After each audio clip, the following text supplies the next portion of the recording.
what to talk about, what to say. I don't find enthusiastic on talking about memes.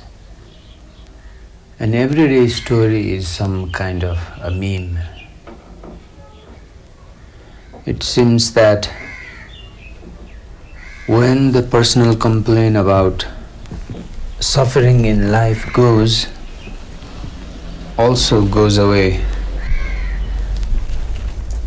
the distinction between good and bad. It is not that one does not see goodness and badness, but labeling them is very difficult, because it is also seen and with much clarity that the whole existence is simply going on, and there have been conflicts between the good and the bad in the past, and these days also it is the same, and most likely it will continue being the same for many more years to come. And the momentary reality in you creates something good and something bad, and it does the same in me.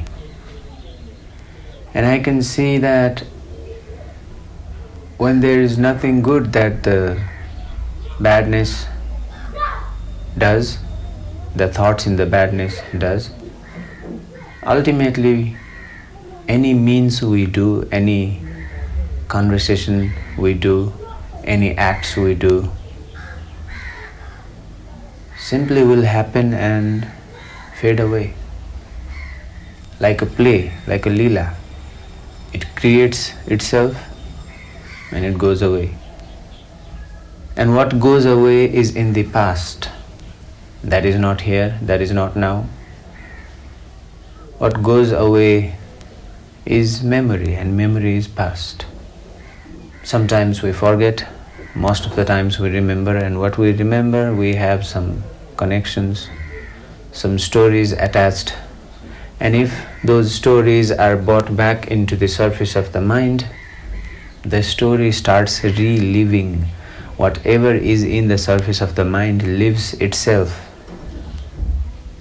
So it is not even possible to stay for a while here and now.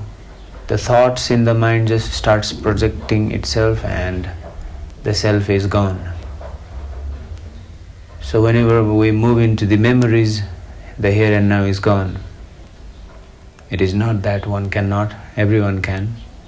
Whoever can, if goes into the memories, here and now is gone. So I don't find anything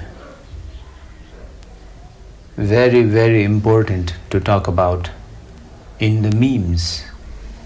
And to me, my own life that I have lived is a meme.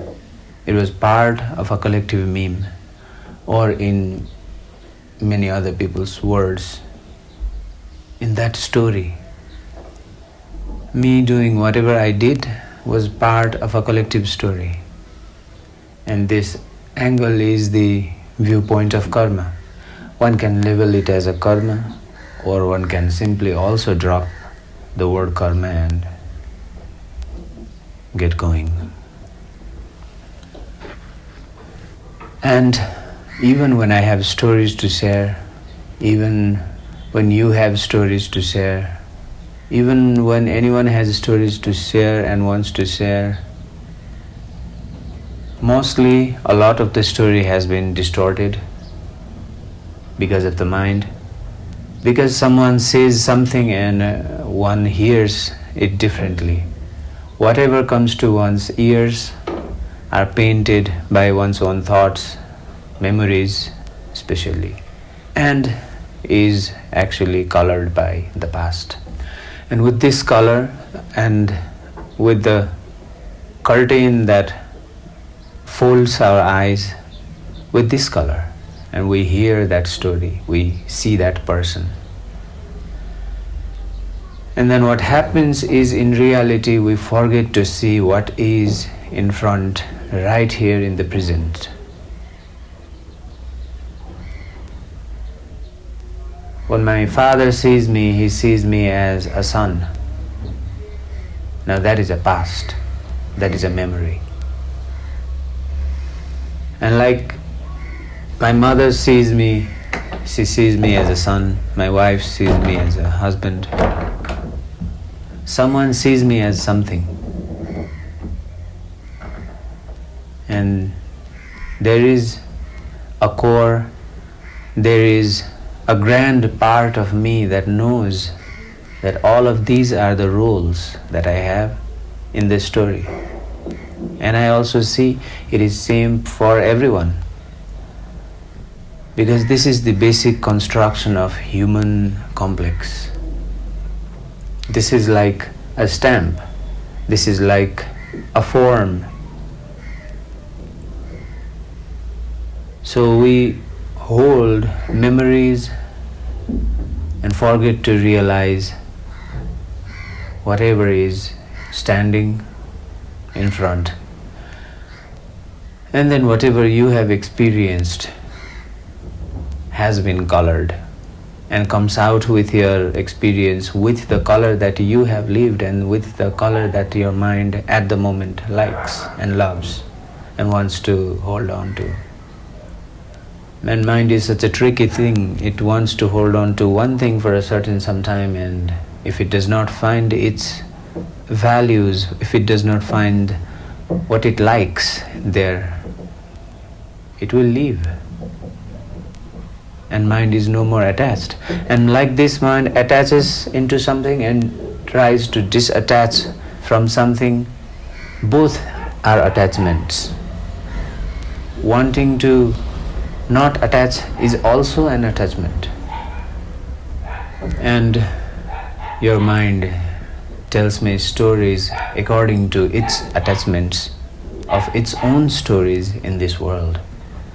And when it is heard, my mind tries to interpret with its own stories that it wants to fulfill and has been fulfilling in this world. So I have a certain selfishness, you have a certain selfishness, and we go on talking about selflessness.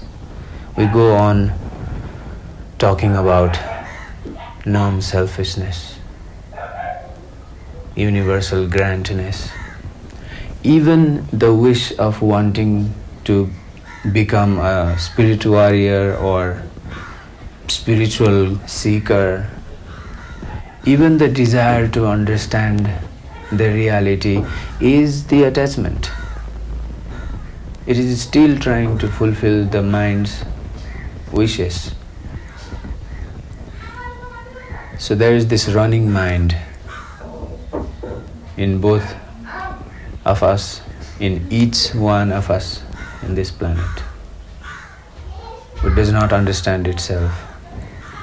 And if we forget all the stories that we bring, all the memories that we bring, and stay silent, just witnessing each other,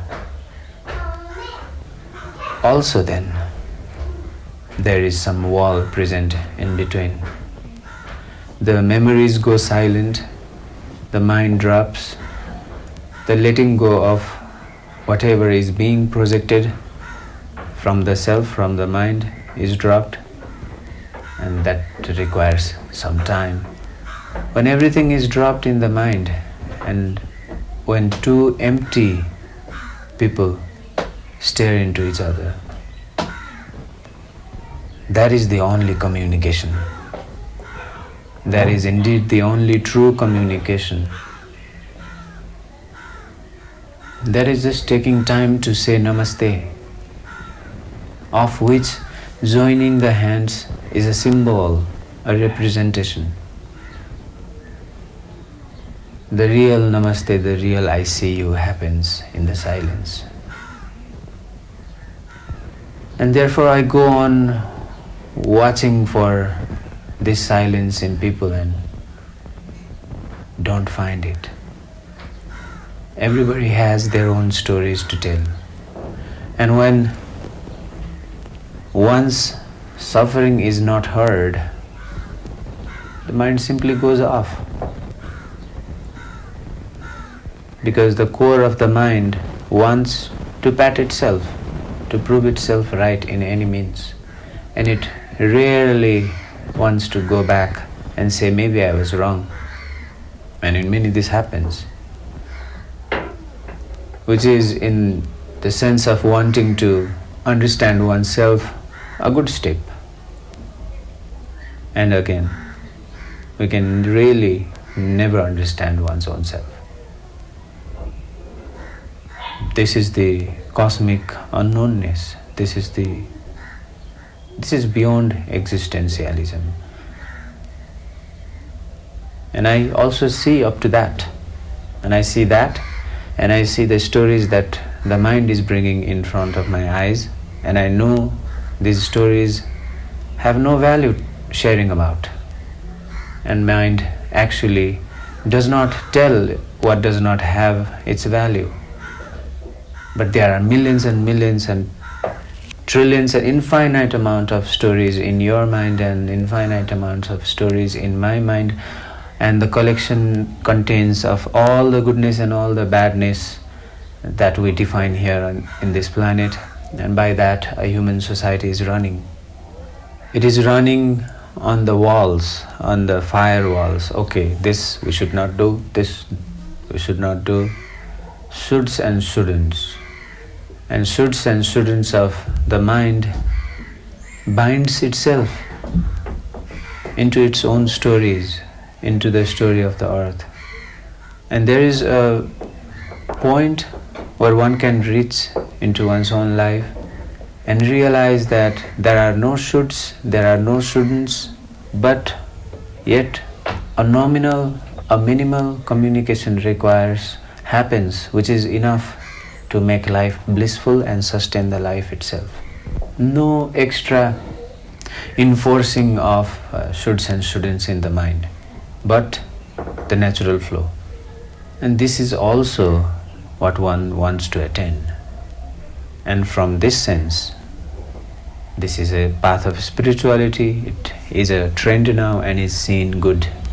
It was not a trend a few centuries ago, and mysticism was simply called witchcraft or some kind of nonsense, or people just feared it. Now people go broadly calling themselves witches and wizards in social media. And what I see is very, very deep and very, very far beyond all crafts, all kind of crafts, what to talk about. And up to everything and up to all the dimensions that I can see from everywhere, I know that I do not know. And I really don't know. So mostly I find serenity not in talking the stories, the memes in the mind, but just watching. There are memes in my mind, there are stories in my mind, but I enjoy listening. Even if someone's story can help me visualize, learn something or not, I just listen. Because I have no more questions, I have no more things to talk about. I see you, but I have nothing to say. I hear you, and I also see the mind trying to act in the stories that you share. By speaking, by not speaking. And I realize that I don't know you. And whatever story I share with you are all in the memories. And this silence is the only communication I am capable of. Therefore, please forgive me if I do not say anything or anything relevant about, or when it needs and I'm not able to say, and when something pops up in some other time. Please forgive me if I am not understood Please forgive me if my using of language is different, that it takes time for you to understand. But I have nothing to say in reality. Whoever had something to say, had lots and lots of questions, is now gone, and whoever remains just remains. I let it be.